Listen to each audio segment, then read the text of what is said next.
Hello, good morning, good afternoon, good evening. I'm Robin, And I am Gil. and And together we are Rockin The Love. absolutely, we're ready to have a really fine day. It is Wednesday, 23/22. It is that. And we're excited to have you here. We are that. We're so excited we can't decide who's talking. Now no one's talking. All right.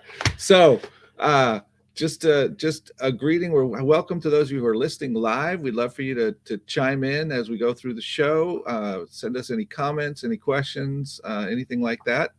And those of you who are listening afterwards, feel free to comment as well. We just want to know that you're out there and you're listening. Make sure to like us on Facebook, like us on YouTube, like us in all those places, Instagram, everywhere you are, like us. That is the moral to the story. And yeah, and we're so excited today. We are so excited because we are rolling out of February and into March. But as we roll, we are kicking this off today as our birthday celebrations because my birthday comes first at the end of this month, and then comes Gil's in March. So we decided what better way than to have fabulous guests and wonderful prizes and things that we're going to do all the way through and offer to you. So you are part of our party. Okay? Welcome. And by the way, there will be something given away today for sure. So tell your friends, tell your people, because somebody's going to get something fun. It's true. So, our topic today, because it's the birthday kickoff, is rebirth. Rebirth and what that looks like and what that is and how that makes you feel and all of that good stuff. So, it's an interesting topic, I think, because I've heard both schools of thought that either we're constantly rebirthing ourselves or that we have to live through pain and suffering and dark nights of the souls to get to where we are, to get to the other side. to get to the other side. Yeah. Yeah. Well, I think maybe, I don't know. Some of the truth in that is in the literal birth process, it seems like somewhat of a scary process to come out into the world and everything explodes before you. And so I think sometimes even taking for the idea of rebirth sounds like we're going to go into something that's somewhat traumatic. And I'm not sure that's true, but I think that's sort of the way it gets described sometimes. Yeah, I do too. Hey, Diego, good to see you out there too. So good to have you. So, okay. So what would you say? I feel like we are constantly going through rebirths here in our house and in our lives. I feel like it's a constant starting over and learning. And recently, I think we've been kind of more focused on upping our game in everything, right? Which feels like rebirth. It's a reset. It's a reset. It's a time to restart in a way. But I think the idea with birth is that you're coming into full life, and there's something about that idea of rebirth that we're actually entering into something fully, and that's what I feel like has been happening for us in various arenas. That we have been stepping into that place where we're opening ourselves up to something more than perhaps we had before. Yeah. And you have that experience this week. I did. I was invited for a weekend of a weekend interview, if you will, which meant that I answered a lot of questions and spoke to a lot of people. But here's the thing about the whole thing is just getting the invitations forced me to reevaluate a bunch of stuff. Not so much to reevaluate and rethink it, but to reevaluate how I see myself in relation to it. And that's where the upping the game comes, where you realize that, you know what,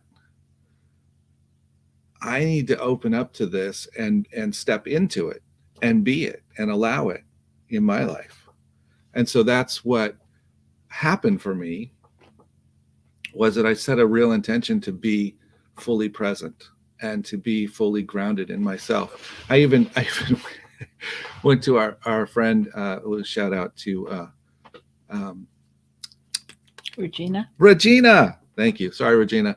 Uh, that she she does body work, and she told me, now look, you need to ground. You need to ground at the root. You need to feel yourself anchored in your chair, which I'm doing right now, feet on the floor. And then you need to breathe into your heart, and then you need to allow for spirit and the light to flow through you. And I literally saw myself doing that. And what it did was it anchored me in who I was and who I am in every moment, and allowed me to enter into it in a whole new way. And that's kind of where the rebirth thing is. That's so beautiful.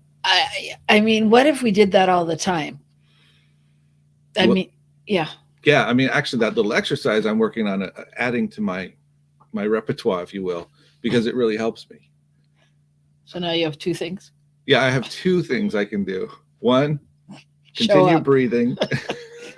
Oh, three. I got three now. Oh my goodness. I don't think you added brush your hair to the list. You know, I did, but it didn't work. I tried.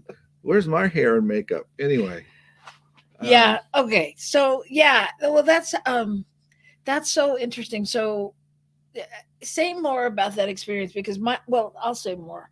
Okay. My experience of you was that you were really unstoppable. Mm. Like I didn't, as a wife, as a partner, usually, I'm there as a cheerleader or on the side, or there's something I need to do, and my job was really sort of to stay out of the way Mm. and just let you be you. I mean, I was there and I supported. I knew I was supporting because I was there, Right. but I didn't have to do anything. Mm. Interesting you say that, because at some level I felt that same thing, that I didn't need to lean on you in the same way. And not only that, we'll go ahead. Except for that last piece of the workshop.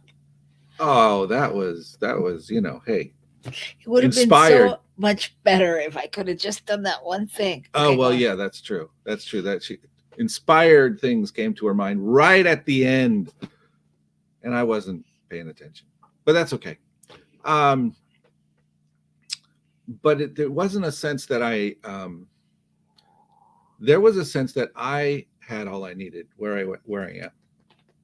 And in holding that space, it allowed me to step into something much, much larger. And that's that sense of being birthed into something new, being brought into a whole new space in my life. And it was exciting and it was challenging at some level, but it was never scary in the sense of, oh, I can't do this. It was, a little nervous on occasion, but it was never scary. You know what I mean? Yeah, I do know what you mean. Yeah. And I think that's because it was so authentic. And so I was thinking, so what really is rebirth? In some ways, it seems like every time we rebirth, we are truly getting closer and closer to the source of who we truly are meant to be, who we are. We're coming back to ourselves at some level. Yeah, that's good. Yeah. I mean, in a sense, when even if you go back to the sort of the idea of birth, you're coming out and you're just who you are, you're all there. And so this rebirth thing is bringing us back to that place where we are all of who we are, and here we are.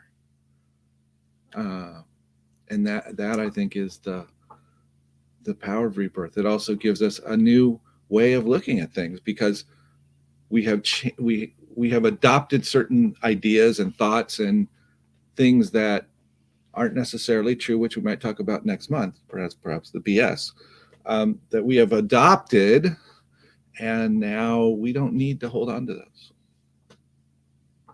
if we go back. You have to tell them what you're talking about. Oh, the BS. Oh, So some of you next might. month's theme is, I'll tell you.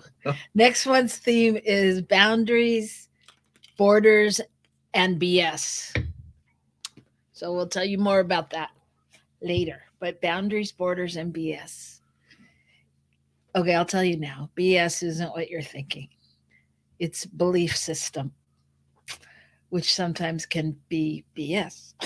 There you go. So there you go.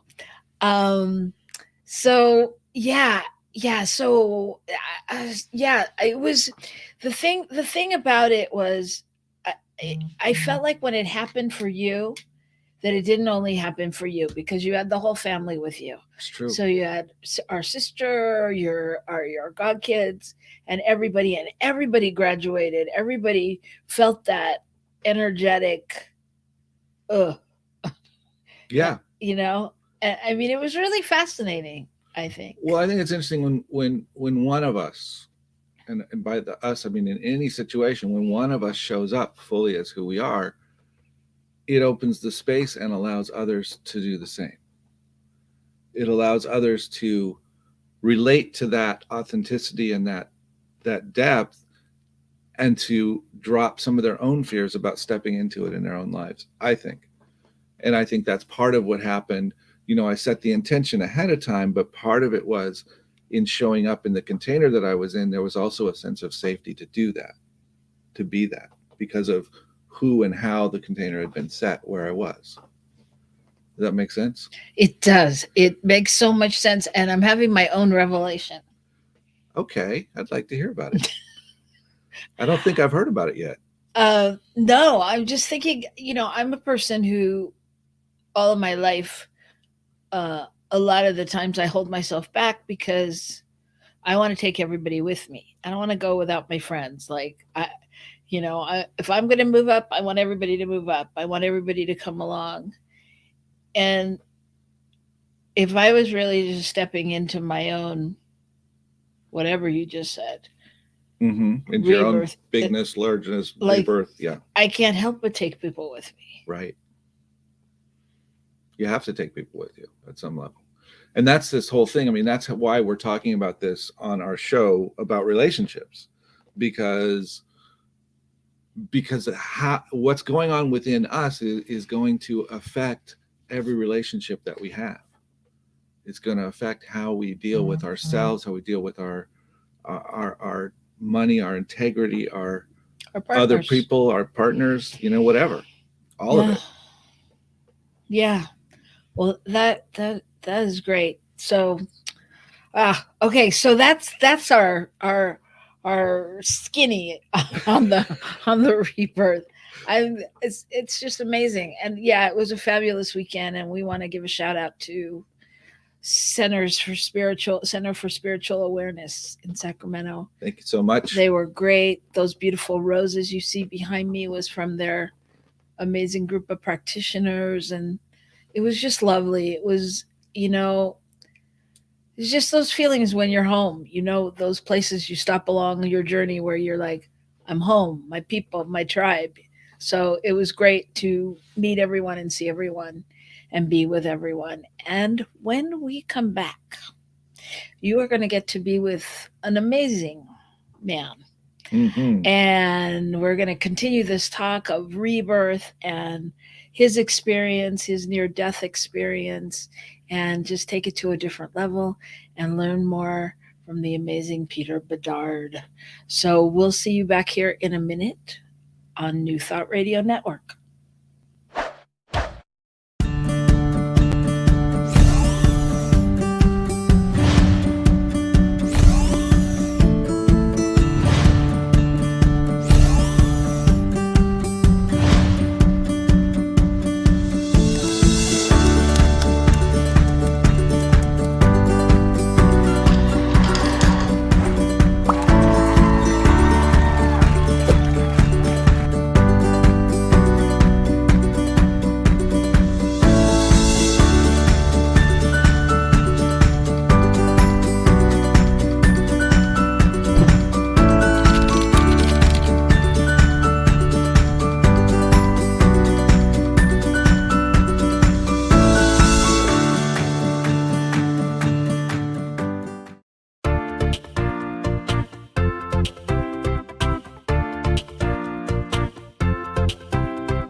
Thank you, Center for Spiritual Living Denver, for your continued support.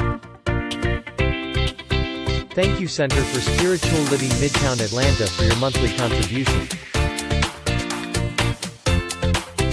Thank you, Center for Spiritual Living North Jersey, for your monthly contribution. And please help us welcome Center for Spiritual Living in La Mesa, California. Thank you for your monthly donation. And a special thanks to Hefferland Foundation for your generous technology grant. And Suze Ajit, thank you for your very generous donation. And a big shout out to all our committed donors.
And we're back. Hi, everybody.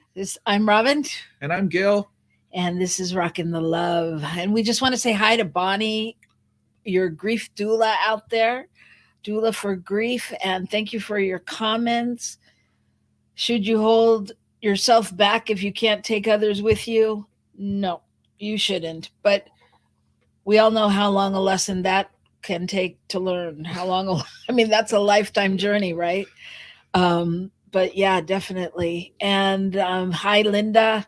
Thank you so much for joining in. And John and whoever's out there, thank you, thank you, thank you. We did have an amazing weekend. It was super great. Anyway, now get ready as I'm going to introduce someone to you who is an amazing man. He's a ball of energy. And after a near-death experience, he was faced with one of the greatest challenges of all, living a life in severe physical, emotional, and spiritual pain. The former dancer soon discovered that the anger and frustration he felt because of his injuries were not only keeping him in pain, but were waiting to teach him the greatest gifts of his life. He is now a celebrated author, consultant, international speaker, healer, practitioner. He helps thousands of people globally to live into their life of full potential while integrating the lessons of pain into balanced living. So I am so excited to welcome Peter Bernard. Well, hi there. Woo! I hear the crowd. Well, if that isn't a description of rebirth, I don't know what is. Oh, by the way, somebody had a statement. They said just a moment ago. They said, should they hold themselves back for everybody to catch up or something like that? Right. Question of that, and absolutely not. Never. No. Be the catalyst for everybody else to follow you, to join you on the way. Absolutely.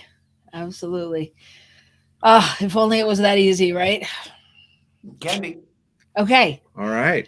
So share with us a little bit about your story. Sure.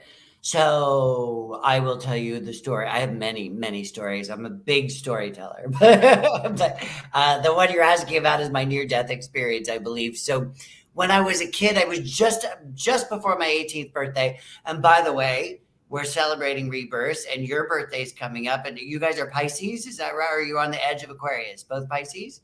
Both yeah. Pisces.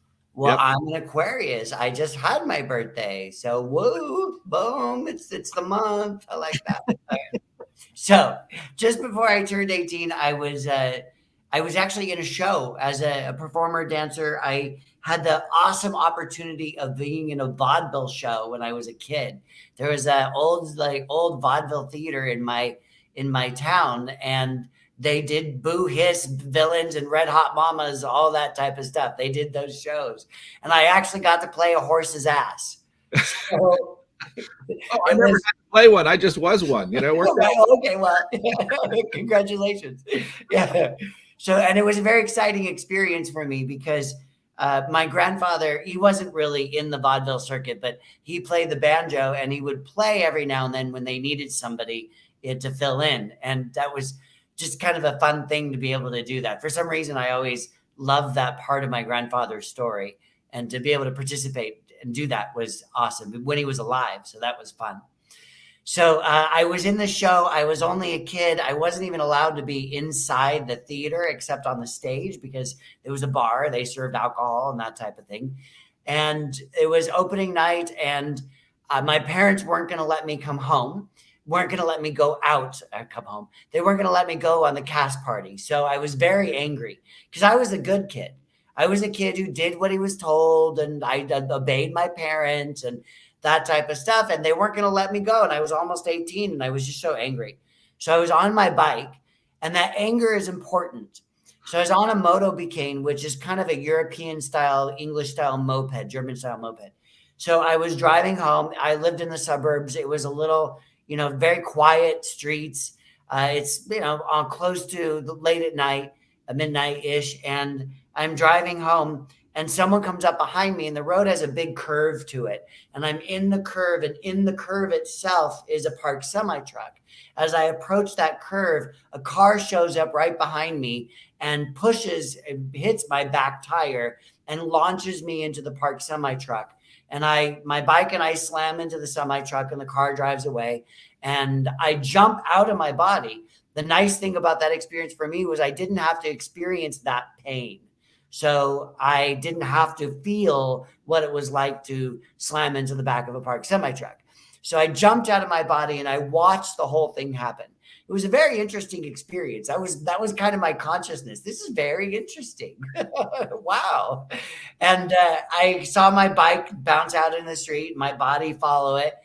And as I was there watching this whole thing, I was literally thinking to myself, well, that gotta hurt.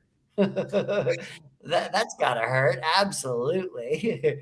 And my body was really mangled. My knee was tucked under itself in a very unnatural way. And I remember thinking, what a beautiful night this is. Wow. I wasn't involved in the pain of the moment. So it was in October, what we call the end of summer, those beautiful summer nights where, it's cool, but the moon was full, and there's sort of a warm coolness in the air, that combination of fall coming in and summer fading out. And it was just a beautiful night. And I just watched, and nobody was there. No one was around. It was just me and my consciousness observing my bike and my body.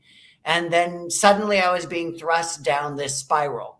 And it was my version of the tunnel. Years later, somebody gave me an actual description of the universe and what our galaxy looks like moving through the universe.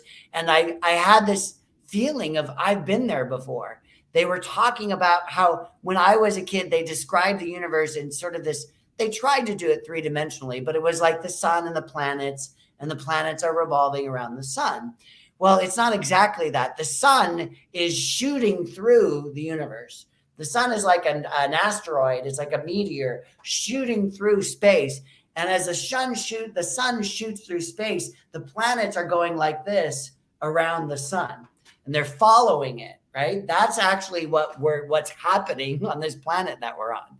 And it's this big spiral that's happening. And, not the old idea of the Earth circling the sun. It's trailing the sun. And yeah, it's going like this, but it's going as the sun is moving.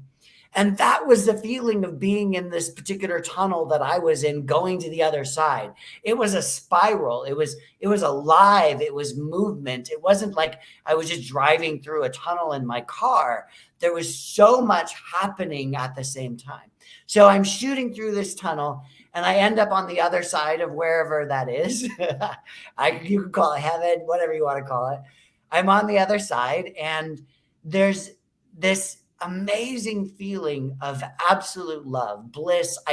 There are not enough words in English to properly describe the feeling.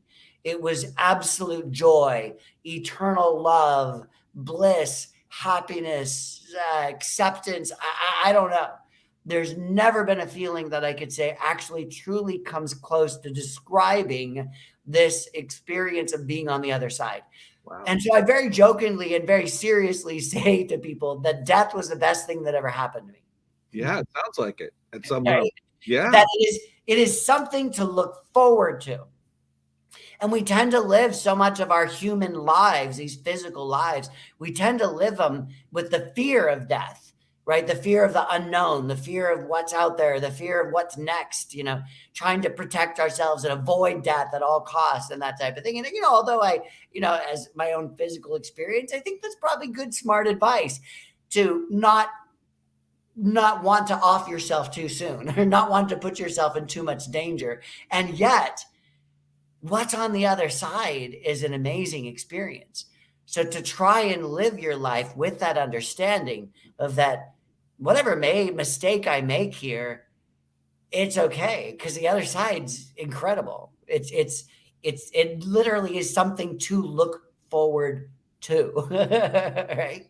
So did you make a conscious choice, or did it all just happen? So going to the other side, there was no consciousness, no choice. No, I mean more coming back. Coming back, absolutely. So let me get to that. So I literally feel like I'm walking around this space, although I sense there's a floor and I sense there's a ceiling and walls. There are none that I consciously can understand. It feels like my conscious brain is saying I'm floating in eternity, but the physical feeling was that I was absolutely safe standing on solid ground. There was never a concern that I was just floating untethered out in nowhere. And yet, from what I could tell in my limited awareness, it was that this place went on forever and ever and ever, but it felt like it was still contained. Don't know how to describe that any more than that. But I'm in this place. I'm super curious. There's no one there. I'm walking around in this pure white energy, but it's not just white. It's kind of like the white that comes from a prism. When the sun shines through the prism, there's that white light, but then there's all the other colors that are there. And so it's not accurate to say it was white, but it was. And then there was also all this reflective, beautiful, full color that was present in the space. So I'm very curious, and I'm thinking to myself, well, where is everybody? I was expecting that when I crossed over, when I died, that there was going to be my great-grandmother, who I have always looked on as being one of my guardian angels, and my dead dog that I love so much. And there's going to be all of this energy, all these people, my ancestors. I was waiting for them. Like there's going to be a crowd just waiting to greet me and give me a hug. And there was nobody there. And I didn't feel bad about it. It was just more like, oh, that's interesting. Like, where is everybody? There's nobody here. And I felt like I was in this place for a long time. There was the experience of time. I could experience it. It felt like this long period, but it didn't feel like time had passed. Again, there's so many contradictions in this. So I'm walking around. I feel like I'm by myself. I don't feel alone. I don't feel abandoned. I'm curious where everybody is. And then finally, I'm kind of walking around looking at things. And suddenly I turn and there's someone there. And this someone, when I see them, it feels like my heart is being ripped out of my chest. It's the experience I remember reading about in like medieval nun manuscripts. that experience of ecstatic love they used to talk about in the medieval time of it was painful. Like it literally felt like my ribs were breaking open. My chest was splitting open. But there was this joy, this heartfelt something that when I saw this person, my heart was in the most blissful, painful way I can imagine being ripped out of my chest. It's all such an interesting contradiction. My And goodness, yes. I see this person and I feel this tremendous love for this person, this energy, and yet I have no idea who they are. And I'm thinking to myself, again, I'm fully conscious. I'm thinking to myself, why do I feel like I love this person that I've never seen before, that I consciously remember? And to add on top of it, I'm a kid of the 70s, and Star Wars was a big thing. And this person in this space was kind of like Princess Leia and Obi-Wan Kenobi being projected as a hologram. Mm. There was this holographic image, this person that appeared solid, but I could see through them. And I could see the most intricate detail. I remember looking at this person and thinking that, and remembering the tweed of their suit and being curious, nobody wears tweed anymore. That's my brain, right? But I could tell that even though there's a hologram and it's a projection, that this person is wearing a suit and it's like an old style suit. And for some reason, the words popped into my head of Hong Kong 18 something. I never got the exact date. But that this person, their dress was like maybe British Hong Kong. I don't know. And to top it off, this person that I felt I knew so much, that was like, felt like, the love was actually, as best I described, looked like my understanding of Lao Tzu, right? The wise old man. He was Asian. He had the Fu Manchu, the beard that goes down and the long wispy chin hair. And I have no idea. So is God Asian? I don't know. Is God from Hong Kong, China? I don't know. But this is who appeared for me. And this person, I will say, says to me, "You're not supposed to be here." And I'm thinking to myself, well, that explains why nobody else is here. Right? Wrong area. Well, they weren't ready. And it also helps me understand that from my perspective in the spiritual world, there is a possibility for accidents. Right? A lot of us in the spiritual world say, well, accidents are impossible. There's no such thing as an accident. Everything was meant to be, or something of that sort. And maybe it is on the grand picture, but they weren't prepared for me on the other side. I showed up and I had an accident, and there I am. And they said to me, "You're not supposed to be here. You have to leave."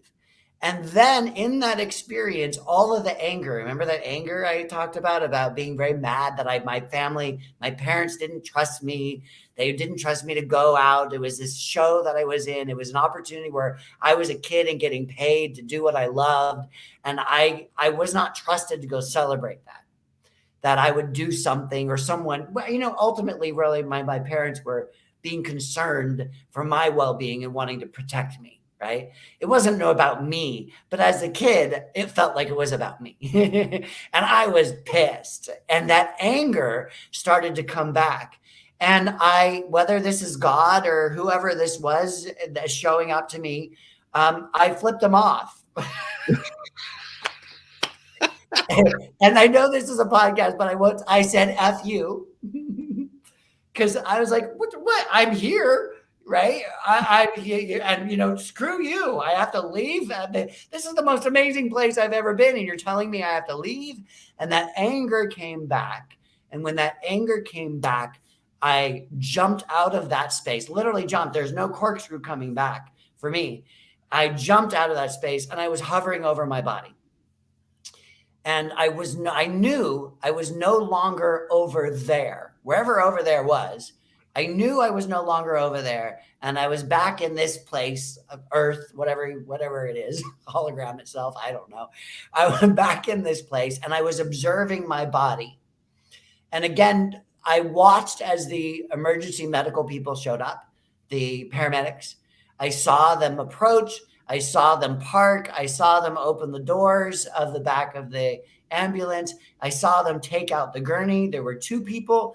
I want to say one was Latino and one was African-American.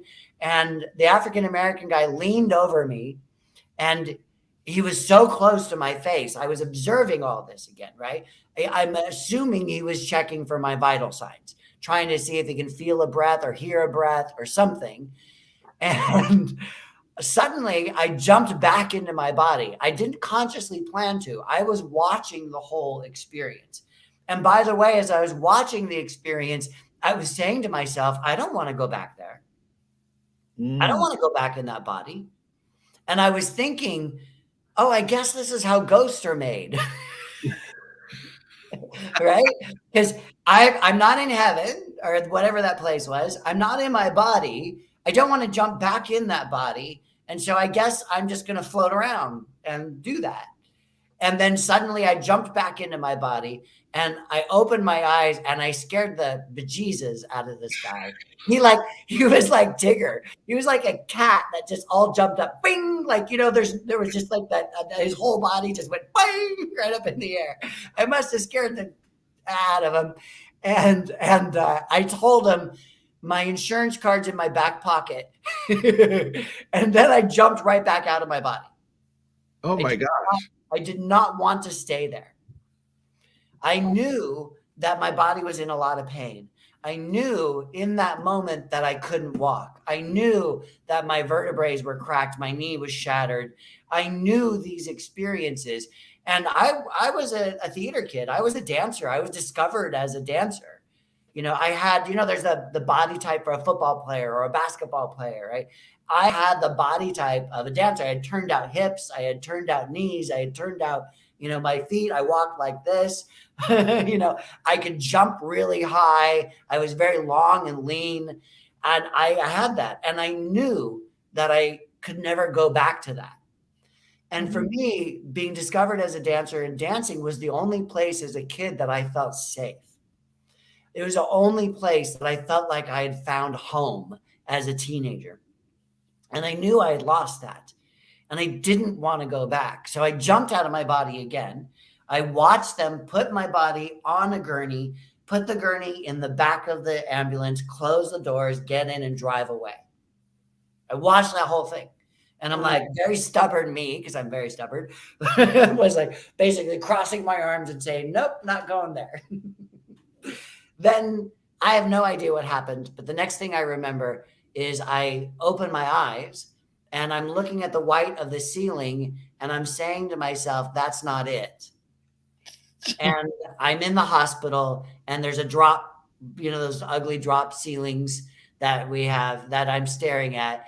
And my family is there. My mom and my dad are there. So, you know, somebody had to call them. They had to put on some clothes and get in the car and drive. And the hospital was at least 20 minutes away.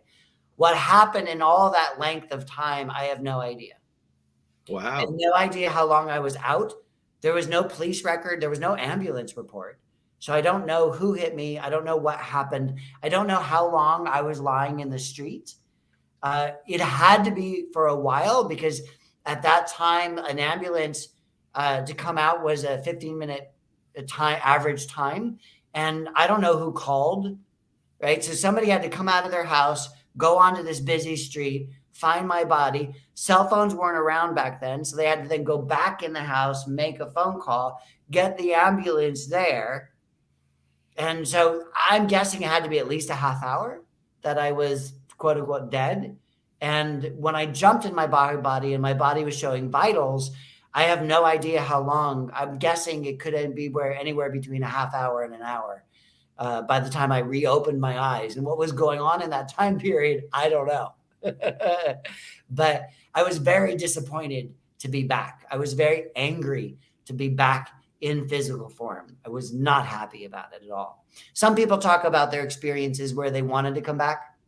And they say things, oh, I came back for my children, or I came back for my partner, or I came back I had more things to do. I was like, no, I was done. And I spent years coming close to death. I spent years where I had many opportunities to check out again.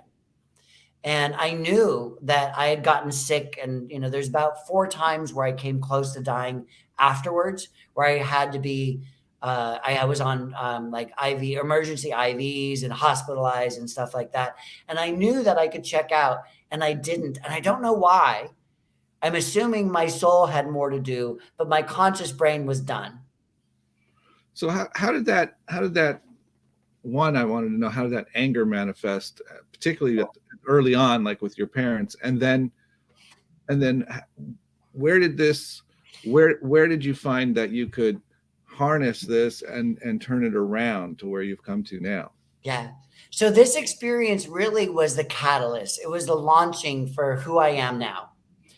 Uh, in that experience, I lost my life purpose. You know, I was going to be the next Brezhnev, right? I was going to be whatever, right? I was going to be a performer, a dancer, a singer. I was going to triple threat. You know, I was already working and beginning to work in that industry, and it was taken away from me. So I lost my voice. I didn't know how to communicate with the world anymore. I had discovered my voice in this talent, and it was gone. So I'd lost my life purpose. I lost my passion. I didn't know who I wanted to be anymore. I didn't know what I wanted to do. I just stumbled, and I was in extreme amounts of pain. I had shattered my left leg. I had split my right wrist open. I lost all the nerves in my right hand. I cracked 5 vertebrae. I had undiagnosed brain damage. At that time, I guess they didn't think to check the brain, but I hit a parked semi truck. So I I didn't discover, I knew there was something wrong, but the doctors kind of just dismissed me. So my brain would stop. It would pause sometimes where I would sort of like a glitch in the system. Like suddenly it would just stop and then it would start again. I would Wow. lose words. I would replace words. All kinds of stuff was going on.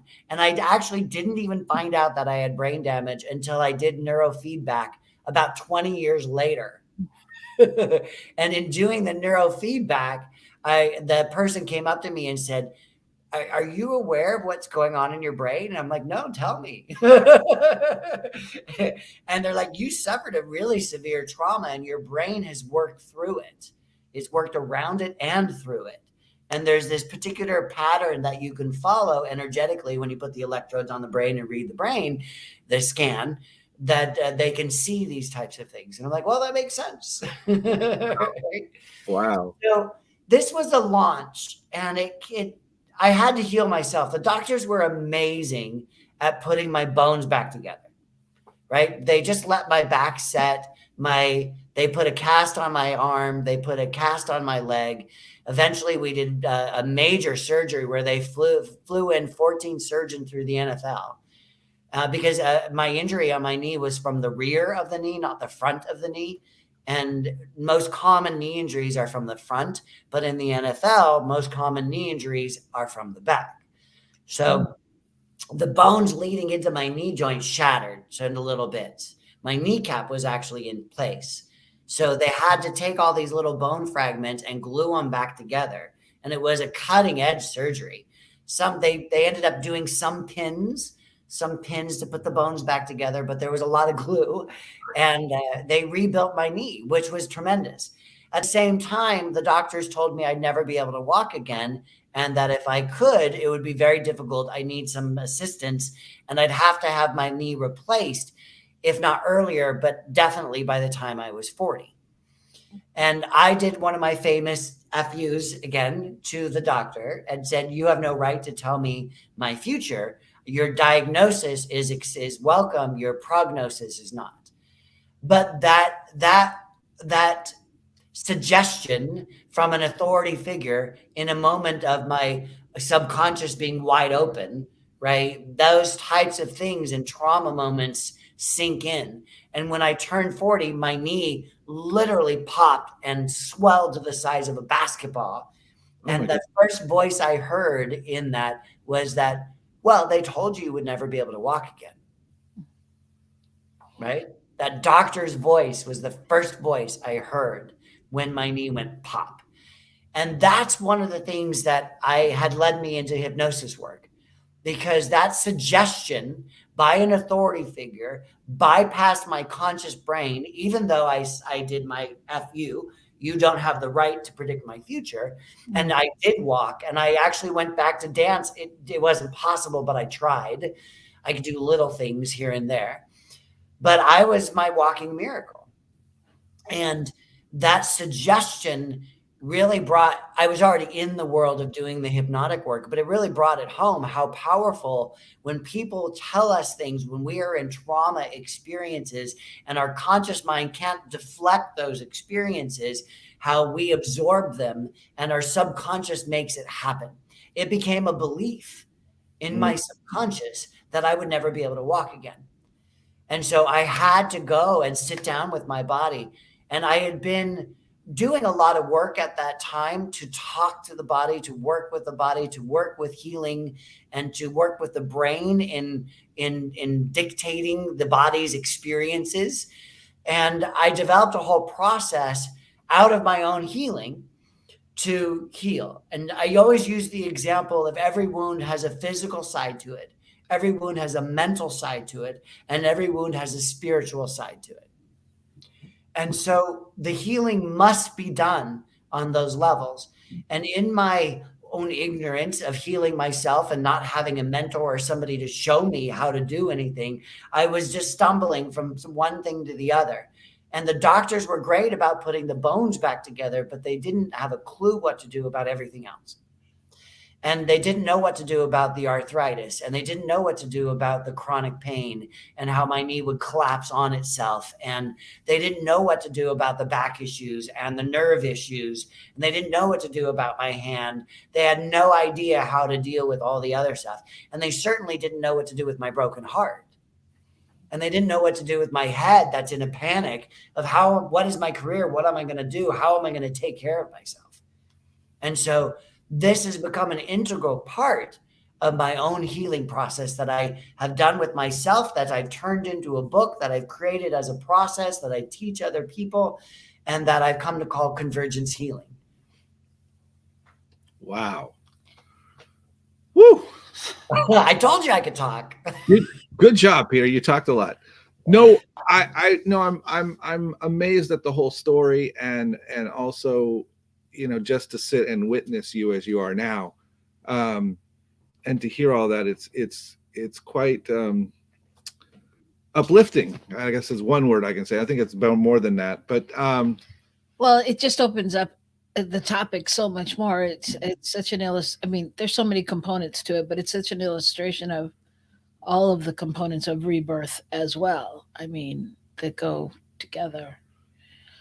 Well, But how much of it we don't even, I don't think, like, you weren't consciously aware of along the process, but as you look back, you see how each of these pieces came along, and you find out 20 years later you had brain damage, and you didn't even know you were working on that, and I think what I heard in the story was what's really fascinating to me is you go back to your experience that night, and you are in the most incredible loving space you've ever been in, and then you go through the longest, most incredible experience to move yourself back to, quote, normalcy. Right? I mean, to rebirth yourself, but not only normalcy, but to rebirth yourself into something totally new that allows you to have the same or similar feelings of success and happiness and like you're involved. Because I hear the healing and the hypnosis and that stuff really touches you now. I mean, it's really, you grasp onto that, and it's become your new thing, and sort of replace the whole dance thing, if you will. You found a new voice. That's what I'm trying to say.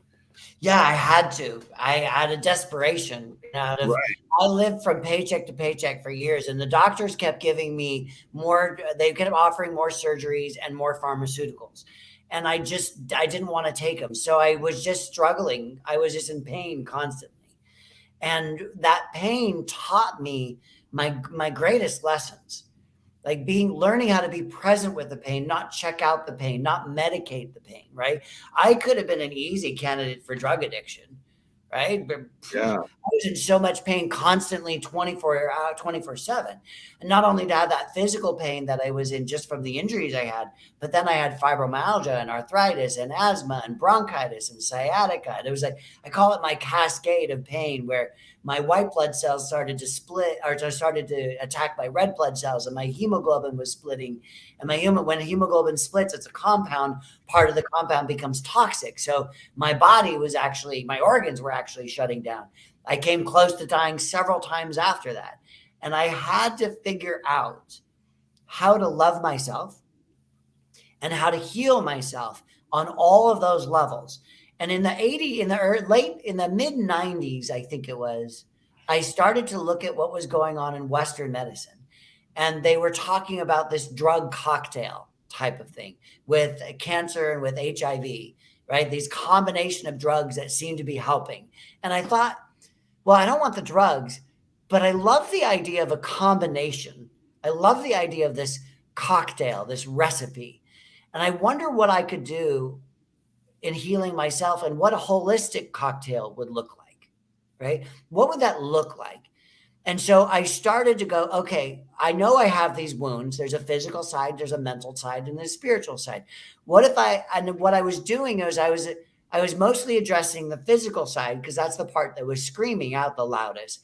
But my broken heart and my not knowing who to be, what to do, where to go in my life, the panic in my brain of not feeling safe in the world, right? I needed to also start addressing those and healing those consciously. And so I started to mix therapies. And somebody would tell me things, like somebody would come up to me and say, hey, I went to this blah, blah, blah. And I'd be like, great, give me their number. I tried everything. I lived absolutely, what they say, the skin of your teeth, right? I lived paycheck to paycheck, penny to penny, and spent everything I had basically on getting better. And I started to discover, if I combine this therapy with this therapy, maybe that won't work for everybody else, but for me, that works. Yeah. So Peter, thank you so much. Go ahead. You are a treasure chest of information. Yes. And clearly we'll have to have you back on for other topics, because there's just so much. There's so much to your story and to what you do and who you are. And yeah, I think it just really shows us that all things are possible, right? Absolutely. I love our part of our teachings, Robin, right? Our teaching is that we are not the exception, right? We are the example. Yes. Right? And if I could do it, so can someone else. I'm a walking miracle, and so are you. Yes, you are. Yes, we are. So we are going to do our giveaway. Nice. My producer's making faces. Were we going to break? Or I didn't want to break because we're going to the end. So we're going to do our giveaway. And so here it is. If the first person to email info@rockinthelove.com and include their information will receive a copy of Peter's book. We can't read it. We can't read it. You got to say Convergence Healing. That's it. Convergence Healing. Healing Pain with Energetic Love is the full title. Energetic Love. I love that. So it's a gift, Peter. Thank you so much for offering that gift. I think it's wonderful. So send your name, your mailing address, because we'll have to mail it to you, and make sure obviously we have an email address so we can contact you another way. And the first one that does that will get the book, and we will let them know now or later. No, we'll Depends on how fast later. they send it, whether we'll let them know now or later. We'll let them know later. I think that's the way it's going to be. So we just want to thank you. And you'll come back, right? Oh, absolutely. Yeah. And we want to thank everybody for tuning in, for listening. We want to remind you that there's lots of great shows on New Thought Media Network. We have Fireside Chat on Friday nights. We have Cosmic Prayer. We have Ministers Talking Shit. We've got all kinds of things. So whatever you're in the mood for. And of course, we have our beautiful, beautiful doula for grief out there with tips on how to move through things like Peter's talking about, from big griefs to little griefs to big griefs. Anyway, so if you like what you've seen, please donate to New Thought Media Network. You can go to their website and there's a button right there, and push the button. Push the button. Push the button. Gosh. Sorry, we're watching a funny man make funny faces. Anyway, you know what to do, because you all out there are loving Rockin the Love people. So rock the love this week and continue to celebrate our birthday month with us. And there'll be lots more fun and prizes. Next week, we have Savannah Noeli, who is going to talk about boundaries in relationships. And she says that boundaries teach people how to love us, and they create safety and clarity in our relationships. So join us as we step into boundaries. Okay? We love y'all. Thank you so much again, Peter. We really appreciate you on the show. And let's all go out and birth it up. Rock the love. Rock the love.